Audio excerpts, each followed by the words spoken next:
Hello and welcome to today's video. We're going to be talking about YouTube's favorite paranormal investigators, the Ghoul Boys, otherwise known as Ryan and Shane. Their channel, Watcher, posted a video on Friday that landed them in some hot water. That video was a farewell video, which, unlike the recent trend of YouTubers who have said farewell to the platform, Watcher's reason was purely monetary. They were changing to a subscription platform, a streaming service, if you will, instead of YouTube, to upkeep their costs. Now, as I highlighted in the montage at the beginning of the video, the reception to that has been overwhelmingly negative, mainly because it came off entitled. If you recall that incident where there was a streamer who said, everyone can afford to sub to her channel, it gave off the same vibe. As they said, member of Watcher for $5.99 a month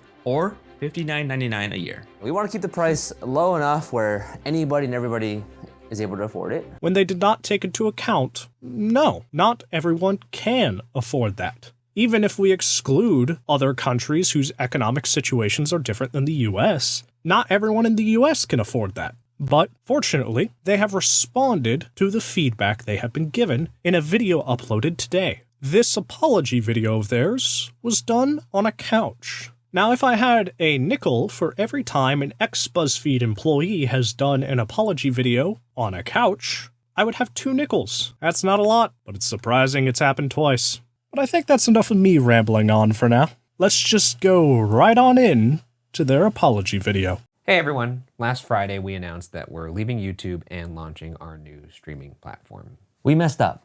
Alright, we're off to a good start. No fake crying, no instruments have been pulled out. They just owned up and said they messed up. We like that, even if it is just damage control. A lot of you spoke out with extremely valid comments and concerns, and we want to take the time now to address those. We've been reading the things you've been saying, and we're sorry for the way we handled this, as well as the way we communicated it. We understand where you're coming from, and we're making immediate changes. First, we want to affirm that you are the reason why we've been able to do anything at this company. You helped us every step of the way when we left BuzzFeed to start Watcher at the top of the pandemic in 2020. You've supported us in so many ways by watching our content, attending our live shows, buying our merch, becoming members of our Patreon, and giving words of encouragement over the years. And we are incredibly grateful for your support. We're sorry for how we originally delivered our goodbye message to YouTube. It was insensitive.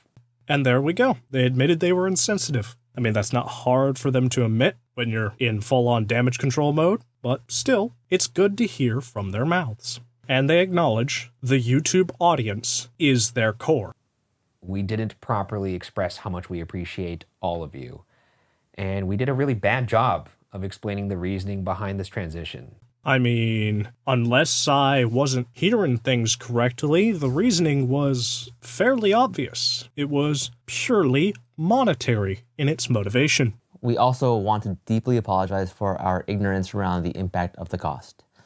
We regret stating and implying that it's a price that anybody can afford, and we fully acknowledge that it is not. We didn't take the proper consideration for how this cost would affect you, and hope you know that we are taking this as a serious learning experience.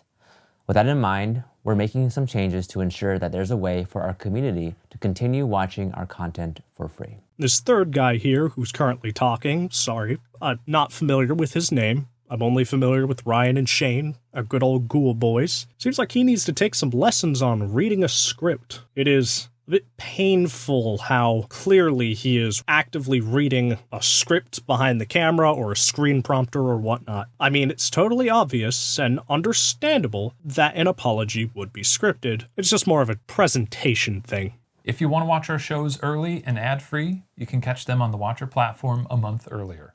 After that, you'll be able to watch our shows on YouTube for free. And there we go. That's all you had to do from the start. Just make it a way to support your channel if they have the means and desire to, not making it the only way to consume your media. It's a significantly better way to incentivize your audience to give support without giving a punch in the face to all of your core supporters and audience who have been through the journey with you. For those that have already subscribed to the platform, we are so grateful for your support. But if this change has you rethinking your membership, we will issue a full refund.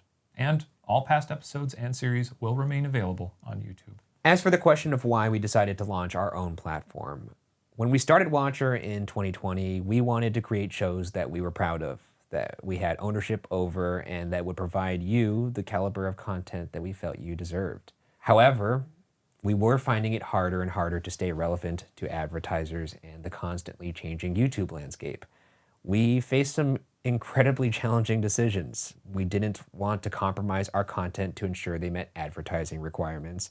If it's not obvious already, I have no experience with what exactly advertising requirements are personally. However, from the YouTubers I have watched over the years, it doesn't seem like YouTubers have to completely change the script and direction of their videos to put something like Factor as the sponsor of their video. They just tie in some sort of joke or just have a horrible segue into the ad. Just like how this video is sponsored by nothing. I got you there, didn't I? And we definitely did not want to lay people off that have brought Watcher to life behind the scenes. And we didn't want to bring Watcher to a close, which would have happened if we stayed solely on YouTube. Or, hear me out, you could have just been transparent about your situation and opened up to your audience different avenues of support they could provide to help you to continue creating the content that they love, and not pulling the rug out from under them and creating a subscription service. That's why we decided to launch the platform, so that we as a company could continue, we could pay our staff fairly, and not only continue to make great content for you, but expand with new shows, new voices, all ad-free. And now with the addition of accessible options, this is a decision that we all believe is the best for Watcher. However, we realized that in figuring out the logistics of what this might take, we overlooked the way it would impact all of you. Yeah, I think overlooked is a bit of an understatement for this scenario here. You just didn't think about it at all. Anyone could have told you what you were going to do was a horrible idea. We hope you'll be patient with us through these mistakes, and we remain incredibly sorry that they were made in the first place. We also want to directly address our Patreon community, who have played such a key role in supporting us from the very beginning. All current Patreon members will receive a free subscription code to the platform. If you already purchased a subscription, please contact us and we will issue you a full refund. We look forward to continuing to make shows and introducing all the incredible things that we've got planned for the platform alongside YouTube. And in the meantime, we are forever grateful to all of the people who make up our community, and we hope that you consider joining us in this next chapter of our journey, whether that's on YouTube or on the platform. Thank you. Thank you. Thanks, everybody.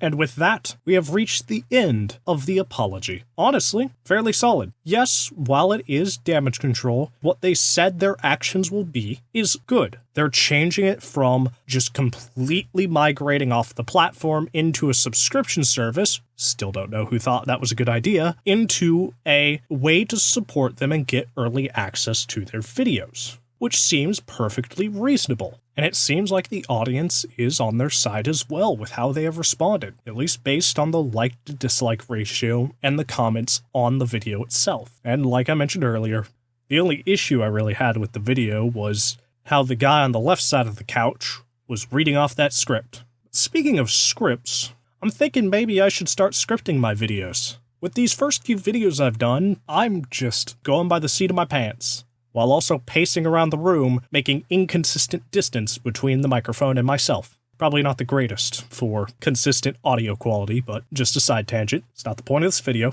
The point is, with the time they had between the original video on Friday and the apology video that came out today, the Ghoul Boys came out with a good response. Let me know what you guys think about their response in the comments below. If you think they've taken good enough steps, or maybe if you think what they did wasn't good enough. But that's all I have to say on this matter, so if you liked the video, leave a like. If you disliked the video, leave a dislike. And on your way out, see that ghoulish subscribe button in the distance, and punch it, just like Shane would if he encountered a ghoul during one of his investigations. If it's your birthday, happy birthday. If it's not your birthday, have a wonderful day. Bye.